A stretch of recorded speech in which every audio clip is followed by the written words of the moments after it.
آئیے ایک نظریہ بتاؤں زمین کی گردش کے تعلق سے. فیثاغورس، جس کو انگریزی میں پیتھاگورس کہتے ہیں، اور ہمارے اردو بولنے والے اس کو فیثاغورس بولتے ہیں، انگریزی میں پیتھاگورس. اس کے بہت سارے آرتھمیٹک کے وہ اصول ہیں جو پڑھائے جاتے ہیں، جو طلبہ پڑھتے ہیں سائنس، ان کو پتا ہے کہ کیا کیا اس کے اصول ہیں. فیثاغورس پہلا سائنٹسٹ ہے جو کہتا ہے کہ زمین گردش کرتی ہے.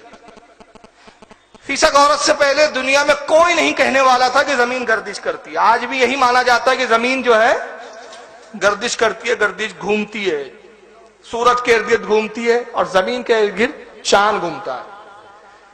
فیثاغورس نے جب یہ پیشن گوئی کی تو اس زمانے میں چرچ نے اس کو اس بات پر سزا دی.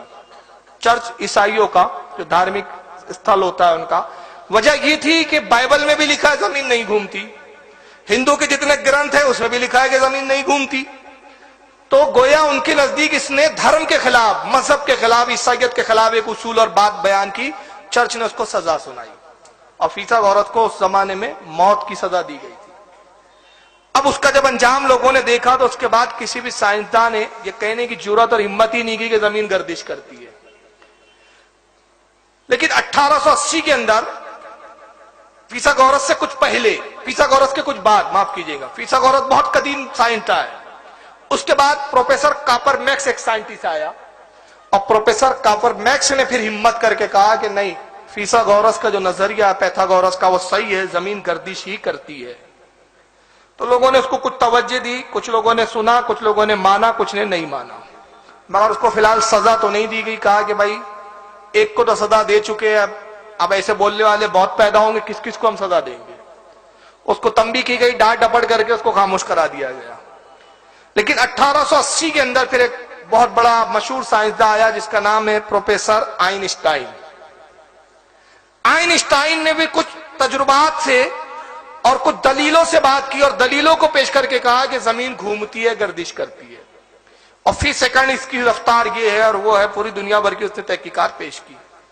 اس زمانے میں اعلیٰ حضرت کے ایک شاگرد تھے، وہ عالم بھی تھے اور اپنے وقت کے بہت بڑے ماہر سائنس بھی تھے.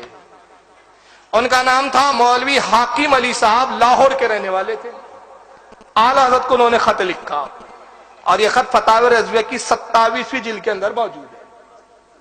اور خط لکھ کے کہتے ہیں کہ حضور، اعلیٰ حضرت کے مرید بھی تھے، کہا حضور پروفیسر آئنسٹائن نے کہا کہ زمین گھوم رہی ہے اور پوری دنیا کے سائنسدانوں نے اس بات کو قبول کر لیا، تو آپ بھی اس کو قبول کریں اور قرآنی آیتوں سے اور حدیثوں سے فوراً کچھ تائید میں ایسی چیزیں لکھ کر سامنے لائیں جس سے ہم سائنسدانوں کو دکھا سکے کہ جس کے بارے میں تم آج کہہ رہے ہو اس بارے میں قرآن 1400 سال پہلے بتا چکا ہے، تو آپ ہمارے ساتھ متفق ہو جائیے.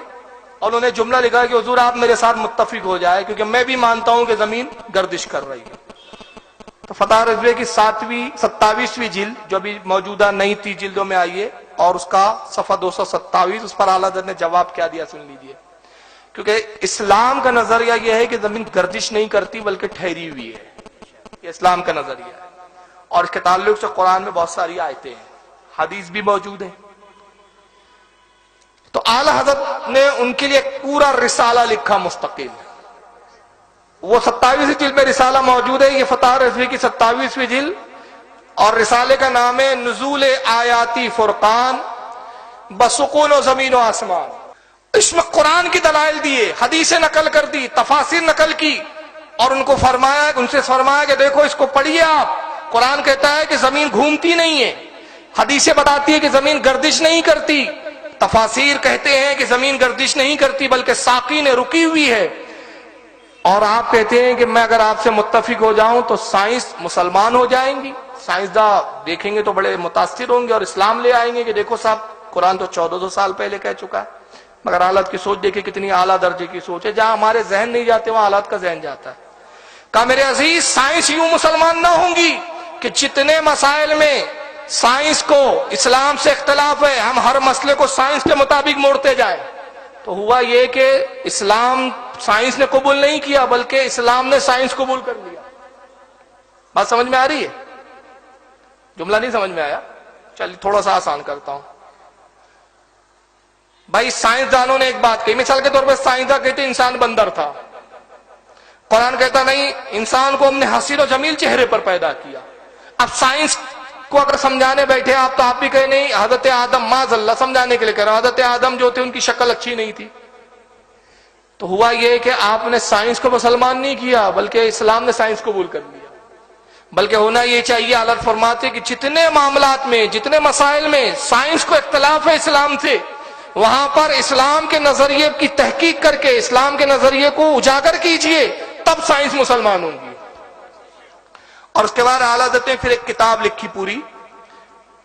ایک کتاب تو وہ لکھی جو میں نے آپ کو دکھایا، جس کا نام تھا نزول آیاتی فرقان بسکون و زمین آسمان.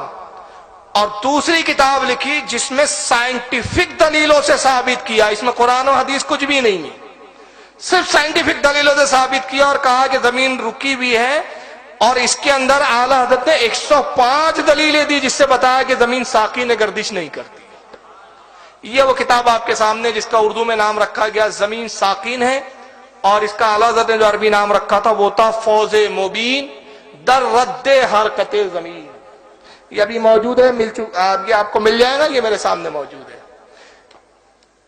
اس کے اندر 105 دلیلیں دی اعلیٰ حضرت نے، اور یہ رسالہ اب انگریزی میں بھی چھپ چکا ہے. یہ ہے انگریزی میں، جس کا ترجمہ پروفیسر ابرار حسین صاحب نے، علامہ اقبال اوپن یونیورسٹی کے، انہوں نے ایک انگریزی ترجمہ کیا، 2 ترجمے ہوئے ہیں، اور ایک دوسرا عبد الحمید صاحب جو ہیں انہوں نے کیا ہے اردو سے انگریزی میں ترجمہ، جس کا نام ہے a fire success reporting motion of earth. یہ انگریزی میں بھی آ چکی ہے. بہرحال ابھی میں کچھ چیزیں اس پہ بتانا چاہ رہا ہوں.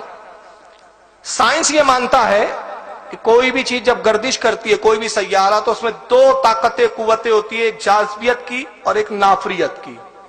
جاذبیت یعنی کشش کھینچنے کی صلاحیت، اور ایک نافریت یعنی پھینکنے کی بھگانے کی، جس کو انگلش میں کہتے ہیں اٹریکشن فورٹیشن. جب تک یہ چیز نہ مانی جائے، جاذبیت یعنی کھینچنے کی طاقت اور پھینکنے کی طاقت، تب تک کوئی چیز گردش میں نہیں آ سکتی. اعلیٰ حضرت نے 50 دلیلوں سے جاذبیت کا پہلے رد کیا. کہا کہ سیاروں میں جو کشش آپ ثابت کرتے ہو زمین کے اندر، اور اس کشش کی بنیاد پہ گردش مانتے ہیں، تو 50 دلیلوں سے رد کیا. کہا کہ زمین میں کشش نہیں ہے، گریویٹی نہیں ہے زمین میں. سائنس گریویٹی کو مانتا ہے، اعلیٰ حضرت گریویٹی کو نہیں مانتے. اور نافریت یعنی پھینکنے کی صلاحیت، اس کا 12 دلیلوں سے رد کیا. اور حرکت زمین پر 43، کل 105 دلیلوں سے اعلیٰ حضرت نے ثابت کیا کہ زمین نہیں گھومتی. اعلیٰ حضرت کے بہت بعد، تقریباً 15 سے 20 سال کے بعد، سر سید احمد خان صاحب ہے، جن کو آپ بھی جانتے ہوں گے، انہوں نے بھی ایک کتاب لکھی، اور ان کا بھی نظریہ یہ ہے سر سید صاحب کا کہ زمین گردش نہیں کرتی. اور انہوں نے اس کتاب کا نام رکھا قول متین در ابطال حرکت زمین. مگر اعلیٰ حضرت کی خاصیت یہ ہے کہ اعلیٰ حضرت پہلے شخص ہے جو کہہ رہے ہیں کہ زمین رکی ہوئی ہے، گردش نہیں کرتی، جس وقت ساری دنیا زمین کی گردش کو تسلیم کر چکی تھی. اور دوسرا اعلیٰ حضرت نے فوز مبین میں جتنے دلائل 105 یہ سب سائنٹیفک دلیلیں دی، قرآن و حدیث سے نہیں، اس لیے کہ بعض سائنسدانوں کو سمجھانا ہے، سائنسداں قرآن و حدیث نہیں مانیں گے جب تک ان کے مزاج کے حساب سے دلائل سے بات نہ کی جائے. اور سر سید صاحب نے کیا ہے، قرآن و حدیث کی بات کی. بہرحال اعلیٰ حضرت کی جب یہ کتاب مارکیٹ میں آئی تو اس کو انگریزی میں ٹرانسلیشن کر کے جرمن بھیجا گیا، اٹلی بھیجا گیا، امریکہ کی یونیورسٹیوں میں بھیجا گیا. تو جرمن کے ایک سائنسداں وہاں کی جب اعلیٰ کی کتابوں کو انہوں نے پڑھا تو 100 سائنسداں اعلیٰ حضرت کی تحقیق سے متفق ہوئے، اور متفق ہو کے انہوں نے ایک پوری کتاب لکھی جس کا نام ہی ہے کتاب کا 100 آتھر اگینسٹ آئنسٹائن. یہ کتاب کا نام ہے. انہوں نے 100 سائنسدانوں نے حالت سے اتفاق کیا، کہا کہ مولانا احمد رضا کی جو تحقیق ہے وہی صحیح ہے کہ زمین گردش نہیں کرتی، آئنسٹائن کا نظریہ غلط ہے. 1981 میں گلاسکو کے ایک سائنسداں ہے، گلاسکو ایک کنٹری کا نام ہے، نام سنا ہوگا آپ نے، پروفیسر وائن برگ. ان تک جب حالت کی کتاب پہنچی تو یہ بھی سائنسداں ہیں، انہوں نے بھی بڑی ریسرچ کی اور حالت کے نظریے پہ غور کیا، اور متاثر ہو کر پھر ایک کتاب لکھی. کتاب کا نام ہے دا فرسٹ 3 منٹس. اور اس کتاب میں لکھتے ہیں وہ کہ آئنسٹائن کا نظریہ غلط ہے، سائنسدانوں کو دوبارہ ریسرچ کرنی چاہیے. لیکن بہرحال آج سائنس اس پر زیادہ زور دیتی ہے کہ گردش زمین کرتی ہے. لیکن میں اعلیٰ حضرت سے کی ایک شان یہ بتانا چاہ رہا ہوں کہ اعلیٰ حضرت صرف ایک محض مولوی نہیں تھے بلکہ اپنے وقت کے ماہر علم میں علوم میں سائنسداں بھی تھے، ماہر طب بھی تھے، طب پر بھی